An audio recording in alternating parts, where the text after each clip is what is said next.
Bydd angen I chi dysgu enwau'r ensymau sydd yn helpu I dorri lawr braster, proteinau a starch, a lle byddwch yn weld yr ensymau yn y system dreulio. Mae amylase neu carbohydrates yn helpu I dorri lawr starch. Mae starch wedi creu o gadwyni o foleciwlau glwcos. Felly bydd yn helpu chi dychmygu'r ensymau fel sy'n sydd yn torri'r bondiau a helpu I wahanu'r cadwyni o starch I foleciwlau glwcos. Mae amylase yn presennol yn y poer, felly mae treulio starch yn dechrau yn y geg.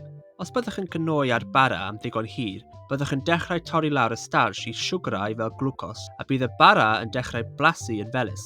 Mae amylase hefyd yn cael ei sygredu I mewn i'r colyddyn bach gan y pancreas, lle eto mae starch yn cael ei thorri lawr. Mae amylase methu gweithio yn y stumog oherwydd mae'r pH yn rhy isel a bydd yr ensym yn cael ei ddadnatureiddio, felly dyw starch ddim yn cael ei thorri lawr yn y stumog. Mae protease yn helpu I dorri lawr proteinau I mewn I asidau amino. Mae protease yn presennol yn y stumog ac yn gallu gweithio yn yr ymodau pH isel.